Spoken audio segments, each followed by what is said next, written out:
Assalamualaikum warahmatullahi wabarakatuh. Jangan lupa di subscribe channel YouTube Grio Android. Channelnya keren banget. Assalamualaikum warahmatullahi wabarakatuh. Berjumpa kembali bersama Grio Android, channelnya teknisi handphone. Bagaimana kabare bolo-boloku sedulurku semua? Semoga sehat selalu, panjang umur, banyak rezeki, dan tentunya hari-harinya selalu berkualitas. Di kesempatan video kali ini, Grio Android akan melanjutkan kembali tutorial seputar perbaikan handphone, terkhusus untuk para membership. Atas support dan dukungan dari membership, saya ucapkan terima kasih banyak. Alhamdulillah membership sudah sampai 500-an ya. Di sini nanti saya akan melanjutkan kembali untuk materi tentang pengukuran. Jadi untuk melanjutkan kembali yang kemarin sudah saya jelaskan metode cara pengukuran, baik di situ pengukuran aktif ataupun pengukuran pasif ya. Yang perlu digarisbawahi untuk pengukuran pasif itu peletakan pada selektor itu tidak boleh salah ya, jangan ditaruh di DC volt.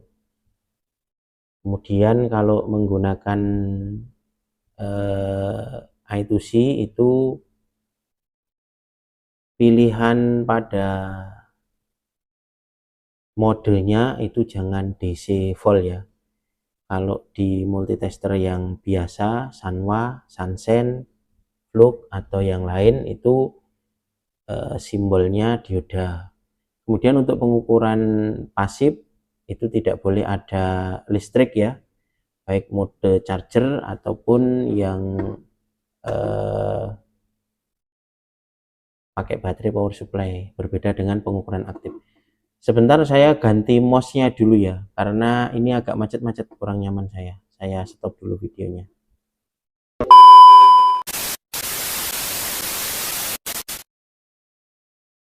Saya lanjut kembali, mohon maaf karena tadi baterai mouse-nya mau habis jadi macet-macet.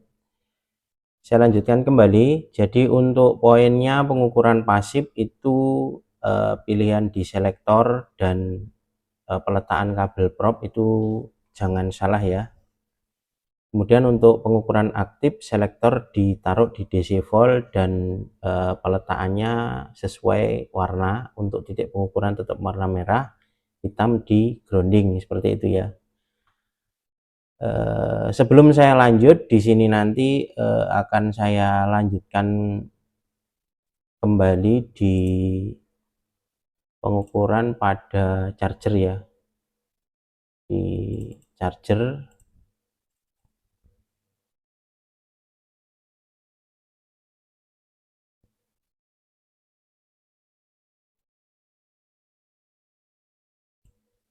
itu sebenarnya ada charger kontrol dan charger voltage ya.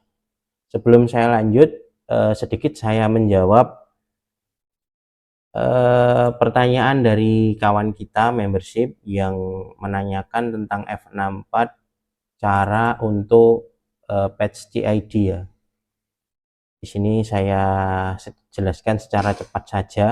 Untuk patch CID itu saat ini masih berlaku untuk Samsung. Ada beberapa poin yang harus diperhatikan teman-teman sebelum melakukan patch CID. Jadi yang pertama kita konekkan dulu ya. Setelah menjawab pertanyaan dari kawan kita membership, ini kita lanjut ke pengukuran. Ini kita identify dulu.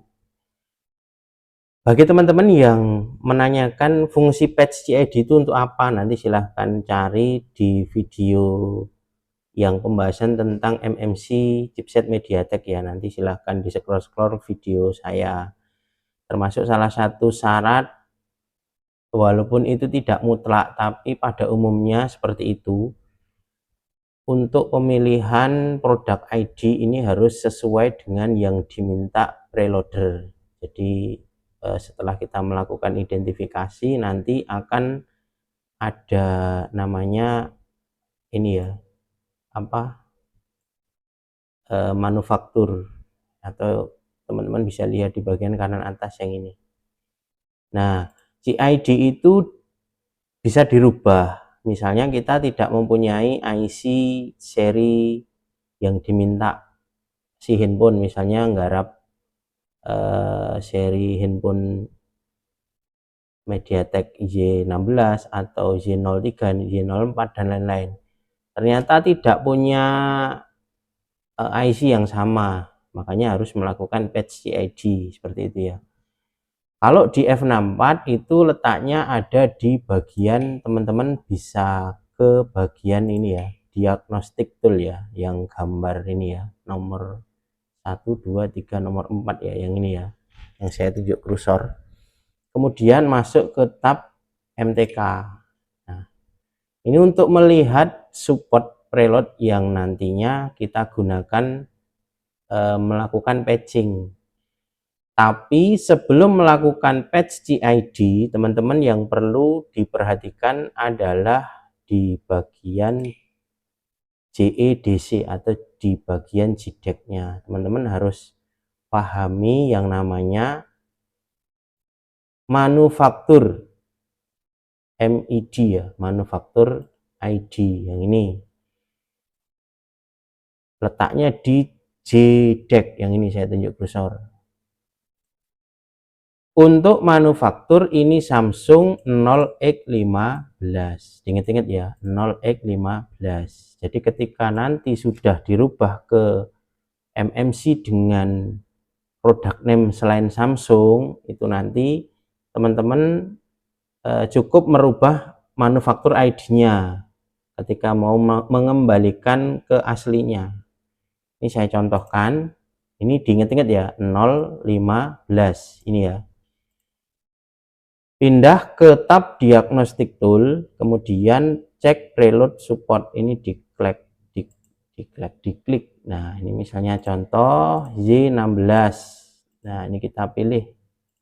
Atau misalnya yang lain di Android, misalnya saya gunakan contoh Oppo, misalnya Oppo A5s misalnya. Nah, ini kita cari preloadnya yang mana misalnya.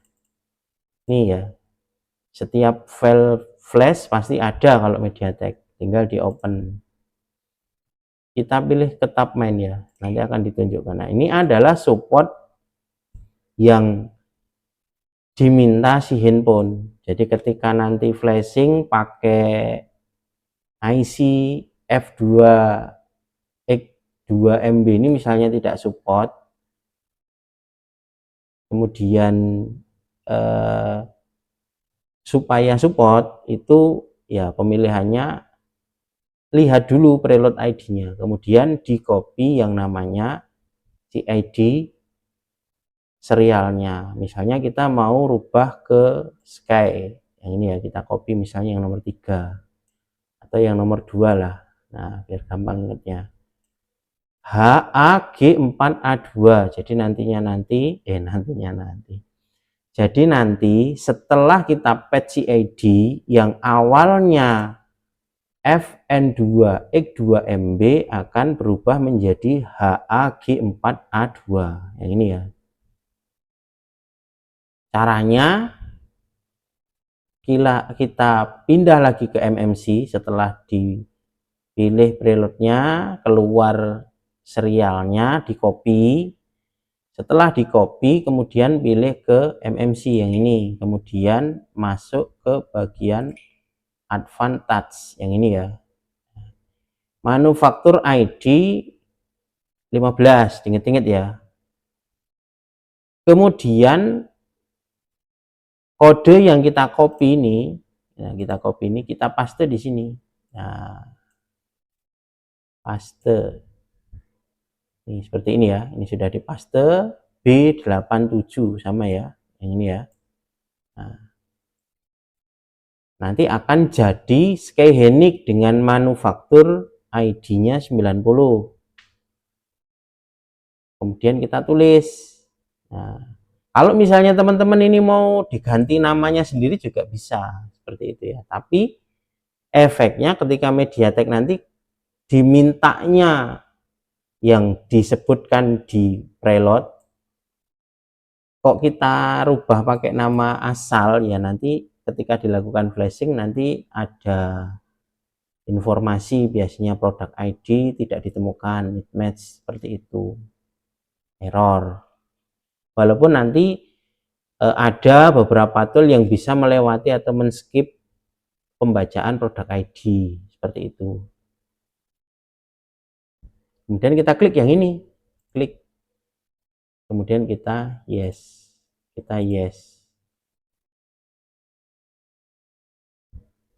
Nah, ini sudah selesai. Penulisan CID register selesai. Kemudian kita identify. Yang awalnya FX berapa tadi? Yang awalnya IC-nya itu adalah KM FNX 002, yang ini ya. Nah, yang ini FNX2 MB sekarang berubah menjadi HAG42A. Kalau kita lihat di sini, nah ini ya, HAG4A2 sudah berubah. Nah, ini kalau kita lihat di bagian advantage ini sudah berubah jadi 90. Terus ketika nanti teman-teman pengen mengembalikan ke merek yang Samsung, berarti bagaimana? Ya caranya ini di copy. Apanya yang di copy? Merek MMC yang Samsung tadi, KFN atau F2MB ini. Nah, ini di copy seperti ini. Kemudian ini dipindah dulu ke 15 karena kan Samsung 15 toh. Nah, kita cari 15. Kita naikkan dulu ya.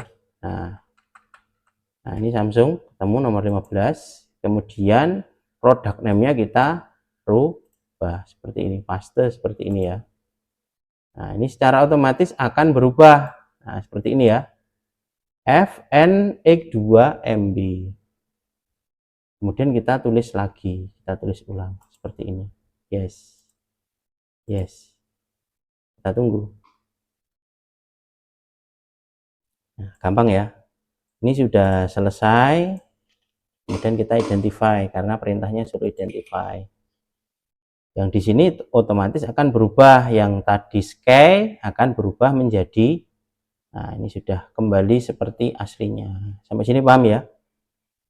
Jadi untuk teman-teman yang kesulitan untuk melakukan patch CID pada MMC Samsung, bisa dipraktekkan nanti di rumah. Paham ya? Tinggal sisanya ya sesuai kebutuhan. Seperti itu. Ini saya close ya. Jadi untuk menjawab pertanyaan teman membership yang kebingungan tentang CID. Kemudian saya lanjut kembali untuk pengukuran di bagian blok charger ya. Ini saya masih menggunakan Oreon. Ini sebagai contoh Oppo A1K. Ini di bagian gate lamp. Jadi untuk charger itu ada yang namanya charger voltage dan charger kontrol. Jadi kalau yang menggunakan menggunakan Oreon itu sudah enak sebenarnya, sudah diberi informasi mana yang charger voltage ya, yang charger voltage ya yang seperti Visis, ini Vibas, ini termasuk ke charger voltage, tetapi ini belum semua ditulis.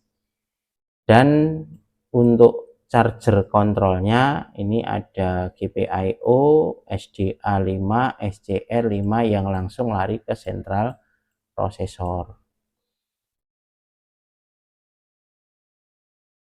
Jadi langkah awalnya ketika nanti teman-teman melakukan pengecekan pada kerusakan cas itu harus dipetakan dulu.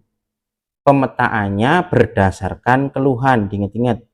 Pemetaannya berdasarkan keluhan. Contoh, misalnya sama sekali di charger tidak respon.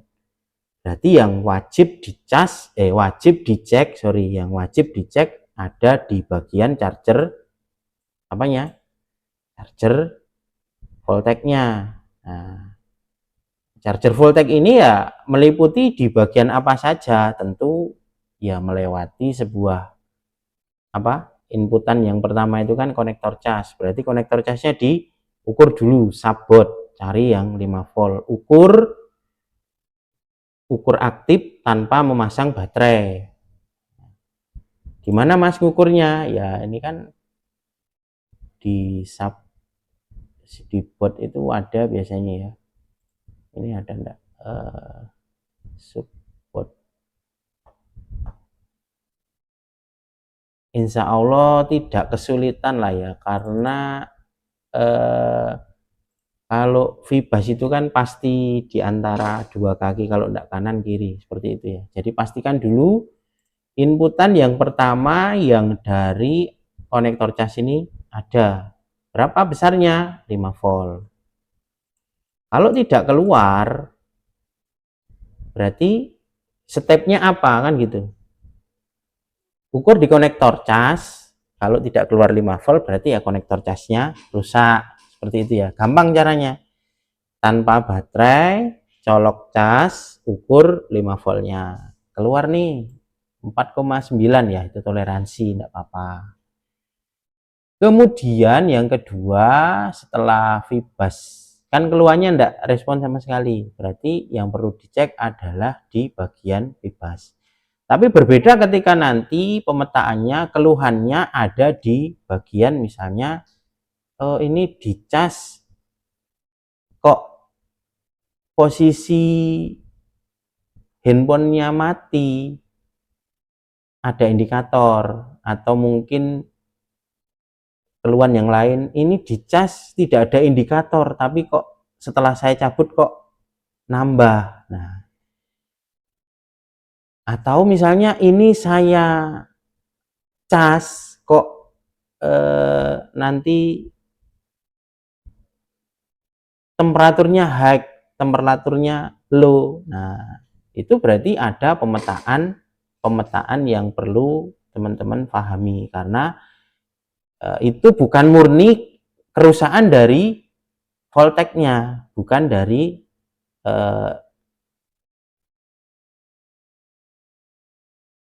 listrik utamanya, seperti itu. Jadi kalau diukur 5 voltnya ya pasti keluar. Terus bagaimana cara melokalisirnya, kan seperti itu ya. Jadi cara melokalisirnya tentu karena di Orion atau misalnya di Borneo tentu sudah banyak dibuatkan jalur, jadi teman-teman enak, cukup mudah mempetakannya. Caranya berarti misalnya nih contoh di cas tidak ada pemberitahuan, tidak ada logo di casnya, kok tiba-tiba penuh, atau di cas kok malah temperaturnya tinggi, temperaturnya low. Nah, berarti yang perlu dicek di bagian-bagian charger kontrolnya. Di bagian apa saja? Ya ini sudah cukup gamblang sekali dijelaskan. Berarti GPIO-nya dicek. GPIO-nya dicek. Ini hampir bisa dipastikan ya, yang rata-rata menuju ke bagian apa? Sentral prosesor. Nah, seperti ini ya. SCL5, SCD,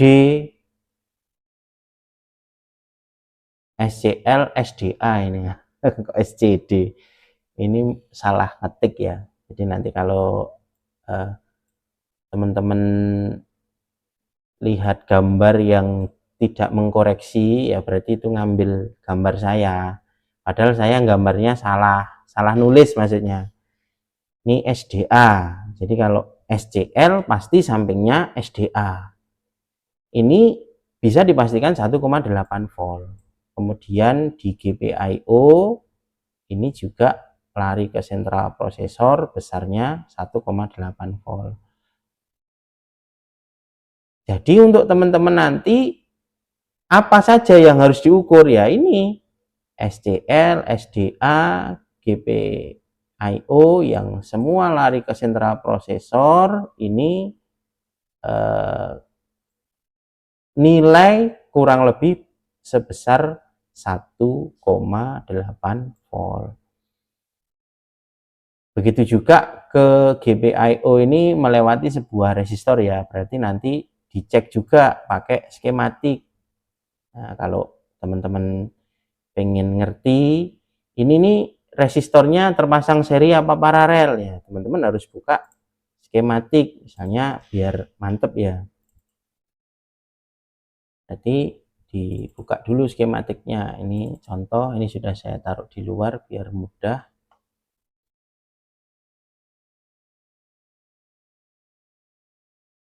Jadi nanti untuk GPIO ini termasuk melewati resistor. Kemudian LDO juga nanti melewati resistor. Untuk voltage charger detect-nya juga melewati resistor yang nanti akan masuk ke bagian IC power. Nah, kita lihat ini komponen apa.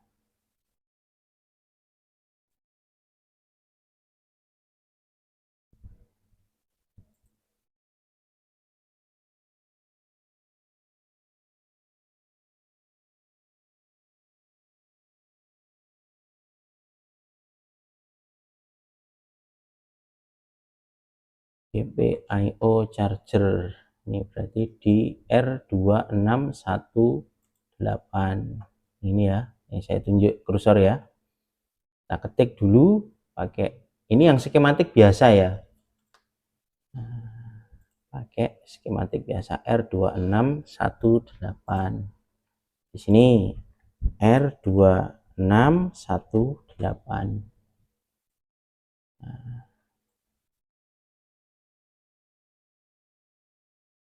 Nah, di sini ya, ini GPIO untuk charging enable-nya melewati sebuah resistor yang ini terpasang paralel ke ground ya dengan nilai 10 kilo. Jadi ketika nanti teman-teman ukur GPIO enable-nya ini tidak keluar 1,8, jangan langsung vonis pada U2601. U2601 ini siapa? U2601, jangan langsung divonis IC BG-nya. Cek dulu di bagian R2618-nya. Ini diukur dulu di sini keluar enggak 1,8. Di sini tidak keluar 1,8. Berarti dipastikan dulu R ini sebesar berapa? 10 kilo. Nah, nanti kalau nyari 10 kilo, kalau Mas cara nyari resistor dengan besar yang nilainya sama itu bagaimana? Berarti di sini cari bangkai yang teman-teman ada skematiknya di Xiaomi, di seri-seri Xiaomi itu kan banyak skematik, ya tinggal aja diketik 10K seperti ini, tinggal di searching. Nah, atau pakai tanda kacamata ini boleh. Nah, ini diketik di sini 10K, nanti banyak letak komponen 10K seperti ini ya, ada 1 2 3 4 5 6 7 8 9 10 11 12 13 14 15 16 17, ada 18 pencarian di 10K. Contoh misalnya ini nomor 1 OR21222 ini juga nilainya 10K. Berarti lihat di bagian layout. Nah, R1 berapa tadi? R1 2 3 kali ya. R1 2 2 2. Nah, ini kita lihat. Nah, ini juga 10K nilainya. Tapi gunakan motherboard yang lain, jangan ngambil motherboard yang digarap seperti itu. Ini hanya mencontohkan. Jadi ketika nanti teman-teman menjumpai di bagian blok charger control, ternyata di situ terjadi low voltage, apa yang harus diukur? Nah, misalnya teman-teman mengukur di bagian SDA 1,8. Sekarang kita lihat SDA 1, SDA 5 ya, bukan SDA atau ya, SDA 5. SDA 1,8. Nah, ketik di sini SDA 5. Kemudian enter. Nah, ini secara otomatis langsung lari ke mana saja. Oh, ini ke bagian IC power interface di bagian blok charger. Nah, ini di ruangan I2C ya. Ruangan I2C ini mengcover apa aja? Mengcover touch, sensor, kamera, LCM bias, berarti di bagian apa? Gambar lampu ya, masuk sini ya, front kamera, kemudian charger, dan di bagian power amplifier.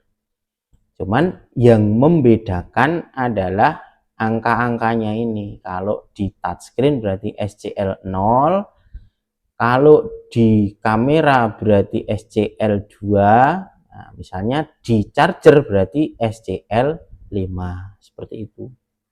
Ini diukur harus keluar berapa? Keluar 1,8 volt. Berarti ini cara ngukurnya di mana, Mas? Letak pengukurannya otomatis di mana? Ya, sekarang kalau pakai skematik biasa itu ya teman-teman klik di bagian sini gambar teropong ini. Kemudian klik di sini ya. Nah, SDA 5. Kemudian di search. Nah, ini ada 3 letak.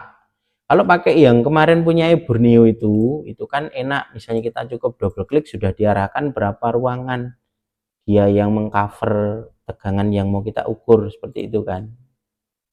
Ini misalnya contoh SDA 5, berarti di 1. Ini langsung di kaki IC CPU U12006761 ya. Kemudian yang kedua, kan tidak mungkin kita ngangkat CPU diukur, kan tidak mungkin. Kemudian yang kedua ada di bawah kaki sama di CPU. Yang ketiga, nah ini yang ketiga berarti kita bisa ukur di kaki U2601. Nah, kita lihat di bagian layout U2601. Nah, U2601. Kalau teman-teman bingung pakai seperti ini, enaknya lagi kalau pakai Oreon atau pakai aplikasi yang lain, ini sudah diletakkan titik pengukurannya. Oh, SDA 5 itu di kaki yang sini. Berarti nanti tinggal teman-teman ukur di bagian sini 1,8 volt. Nah, cara ngukurnya bagaimana? Nah, ukur aktif tanpa memasang baterai pada titik pengukuran. Nah, pastikan tidak terjadi low voltage.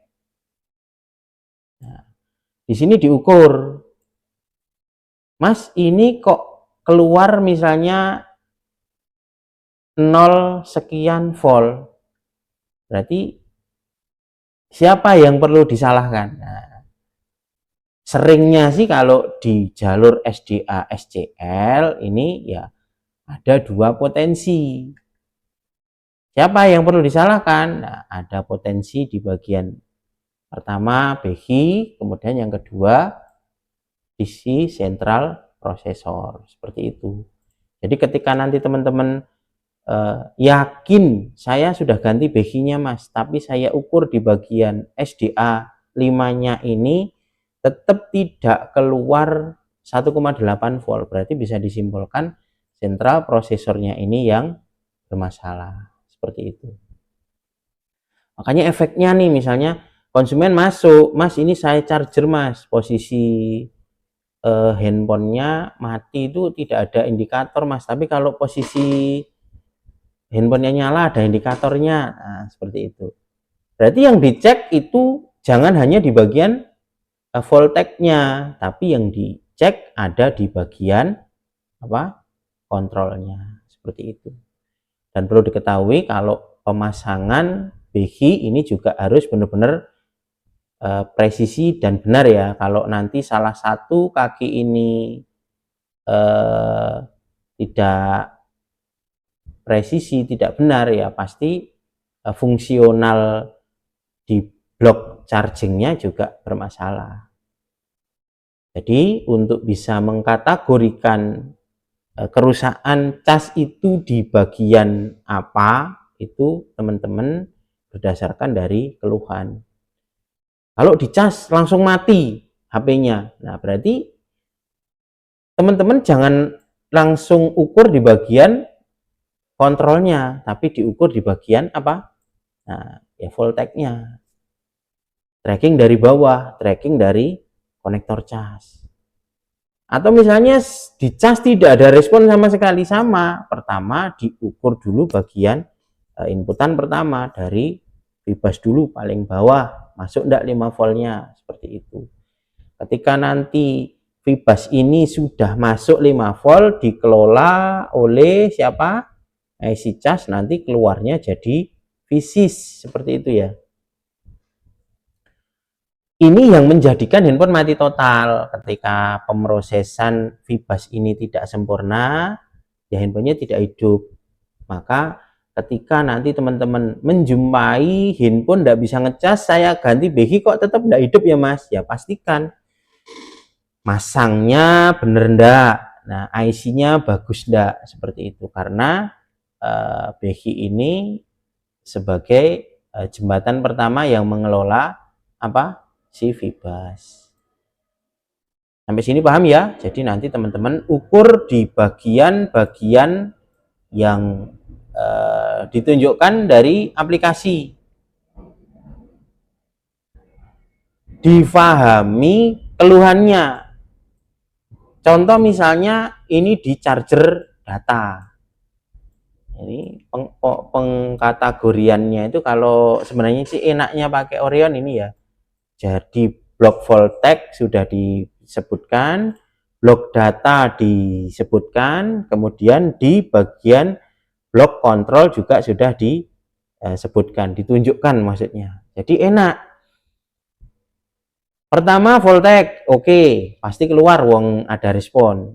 Cuman keluhannya tidak bisa copy file misalnya, atau di flashing tidak bisa detect mas. Kalau saya flashing itu not recognized, berarti yang diukur di bagian apa? Jangan buru-buru langsung ganti IC cas. Berarti kalau blok data berarti itu ada di bagian USB data plus dan USB data minusnya. Nah, ini melewati subboard ya yang bawah, kemudian ini lari ke mana? Lari ke bagian USB DM dan USB DP. Nah, ini melewati sebuah komponen. Nah, komponen ini seperti sekring ya, tapi ini bukan sekring. Ini kalau ingin tahu ini komponen apa ya kita lihat di bagian sini. Nah, kita cek U1704, kita cek fungsionalnya. U1704. U1704. Nah, kita lihat fungsinya untuk apa. U1704. Oh, ini berarti bisa misalnya ini hilang, bisa dijumper, boleh dijumper karena ini tidak ada kontrolnya ya. Jadi nanti teman-teman misalnya menjumpai kendala tidak bisa membaca data, ya ini cek dulu di R sini terhubung enggak. Kalau diukur di bagian ini harus diangkat, pastikan dulu daripada nanti ngerebal CPU ya. Nah, jadi ada potensi ketika teman-teman melakukan pengecekan kok tidak bisa dilakukan flashing, USB not recognized, ya berarti ya dipastikan dua ini DM DP-nya ini melewati sebuah dioda protek ya. Ini pastikan dulu diodanya tidak short. Nah, kemudian melewati resistor. Nah, resistornya ini ya harus dicek betul-betul baru melewati EMIB ya. Ini jembatan terakhir sebelum masuk ke sentral prosesor. Kemudian misalnya seperti yang tadi saya jelaskan, kok ternyata setelah diukur ini keluhan chargernya tidak ada indikasi, tidak ada indikator baterai. Nah, berarti yang dicek jangan di bagian DMDP, jangan dicek di bagian fisis. Ini sudah jelas pasti keluar ya. Berarti yang dicek di bagian mana? Di bagian blok kontrol, di bagian SCL, SDA, GPIO, dan di bagian charger interruptnya. Sampai sini paham ya? Jadi untuk pengukuran pada jalur charger ini kalau menggunakan Oreon, sekali lagi saya tekankan ini lebih komplit karena ketiga, kalau saya mengatakan syarat ya, ketiga syarat untuk cas itu yang fungsi-fungsi dari yang melewati konektor cas itu diulas semua, baik itu voltage-nya, baik itu kontrolnya, dan baik itu datanya, semua diulas.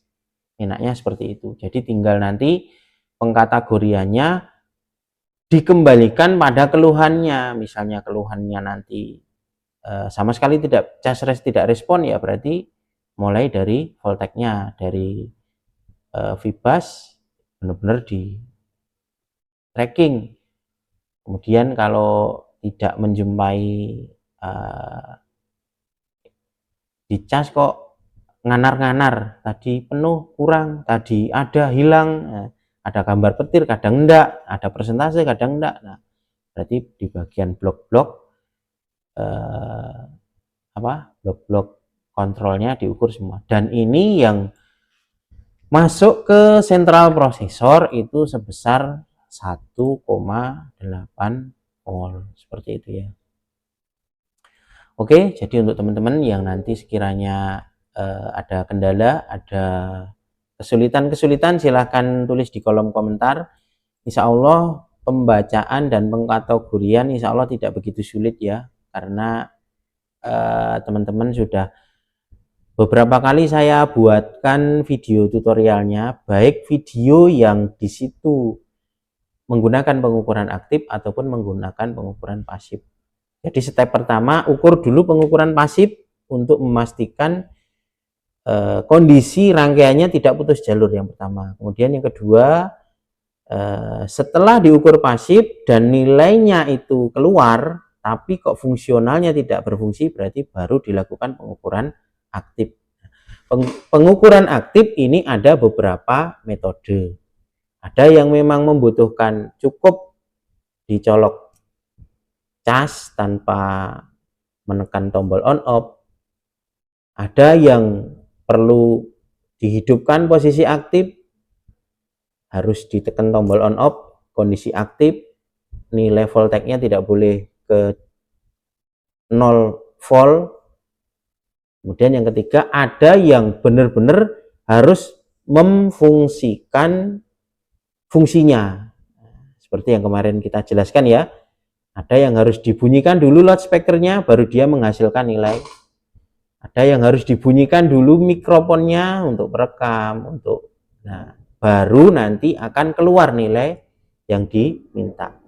Jadi ketika teman-teman nanti melakukan pengukuran aktif, itu ada beberapa poin-poin yang seperti kemarin sudah saya ajarkan. Sampai sini paham ya? Untuk baterai temperatur low, baterai temperatur high, besok kita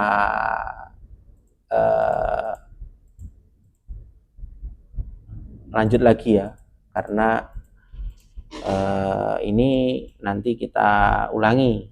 Ini videonya sudah terlalu panjang biar teman-teman tidak bosan.